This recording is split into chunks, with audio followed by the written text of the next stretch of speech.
Okay,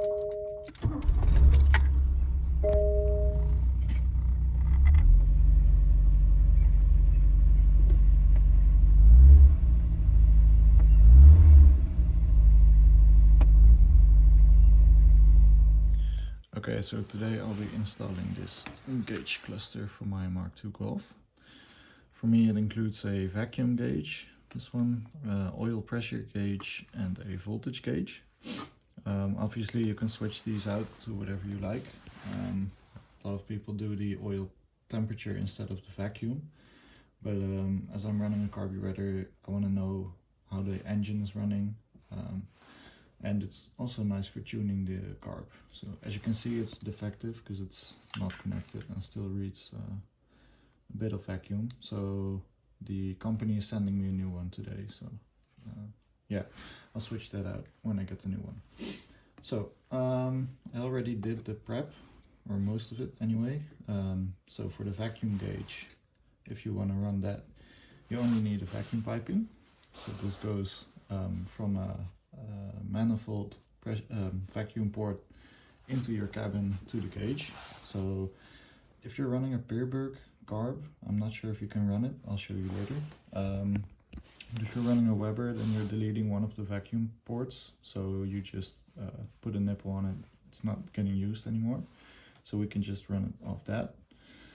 Then this is for the, if you want it illuminated, but I'm not gonna do the lights on it, so I'm not gonna do it now. If you want to do it, you can just put a ground and a power line to it, like here, and it will be illuminated. Make sure that the power is going to your ignition, no sorry, not ignition, your light switch, so it only turns on when you turn on the light. Or you can just do it off ignition and it will be lit always. But yeah, for these ones, you already have a power running, or sorry, a ground running to it. So if you want to connect the lights, it's just one power connection here and here. But like I said, I'm not going to be running lights, so that's not connected. I have made the other connections already. So for the oil pressure, it's 3 connections. It's one for the ground, then one for your ignition switched power source, and then one that's not yet connected. That's going to be this yellow wire that's going to your oil pressure sender. So this is going into your cylinder head. I've put some Teflon tape on it because there's no O-ring or anything, so I don't want it to leak, so I've done some Teflon tape, that stuff. This is one connection for your gauge, so it has a G for gauge, and then it also has the WK, which is for your warning light. So there's already a sensor in it for your warning light. You can just mount that up here.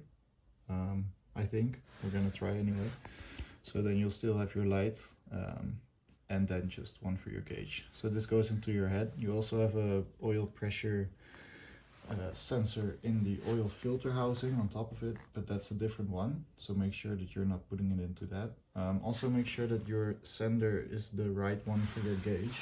So for me, I got a 0 to 10 bar gauge, and the pressure sensor I'm replacing is for the 1.8 bar. So if the oil pressure drops below 1.8 bar, then the warning light's gonna come on.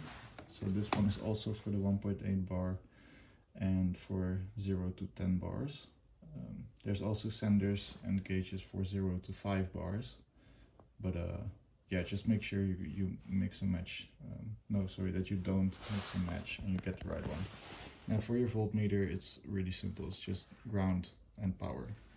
That's it.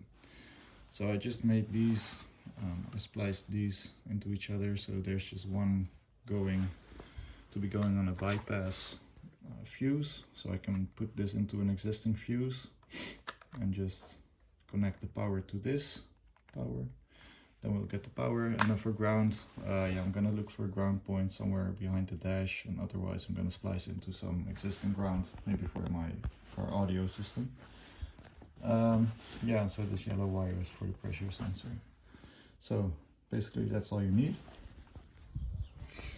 So this is the new sensor, and this is the old one. It's best to get this off with one of these. So right now I should be done here in the engine bay. This is the new gauge wire. Put some Tessa fleece tape on it, goes through a grommet there. And this is the new warning light, put a new ring on it and just kept it as is. And then here's your vacuum port. It looks a bit different than yours probably, because I modified an Audi AT1 for me because I broke a vacuum port on this. It goes through that same grommet.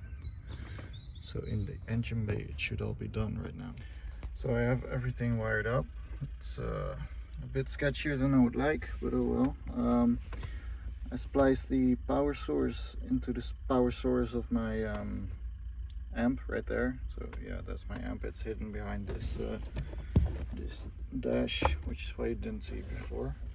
And that's also what allows me to put it in here, because I don't have a head unit anymore, because the amp works on Bluetooth, so you don't need a head unit. So yeah, first things first, let's see if I can start the car. Actually, let's see if the sound system still works. It's maybe a bit more important even. So I put a whole lot of work into that. So okay, so that's the bleep from the sound system, so that's good. Yeah, I can't really press the pedals right now, so I'm just gonna put this back up and then I'll start the car and see how this works. But I can already see that the voltage meter is working, so that's nice. Didn't really worry me too much because it's just power and the ground, so it just tells me that my ground is good, which is nice. Vacuum gauge should be working because I tested it before, and then the oil pressure I think is the most important part. See if it leaks and if it works correctly. So let me just clean up a bit. Right, so I cleaned it up. So power is off right now and the gauges are off, so that's good. So my ignition source is also right, so when I turn the ignition on, it jumps up, so that's good. Start the car. I'm gonna have to use a little bit of choke because I haven't started the car yet. So look at that. It does start. Get good vacuum, so that's correct, but the oil pressure isn't working yet. Okay guys, I got it working. Goes to show, always double check your whatever you do. Turned out I had the ground and ignition switched up, so sometimes it's just an easy fix. Luckily for me, there's instructions on the bottom of this gauge. There's also instructions that came with the little box, so you can't really do it wrong. So yeah, that's how I did it. Hope you enjoyed. Maybe I'll do some more detailed version soon of each individual gauge and what you can do with it, but that's it for now.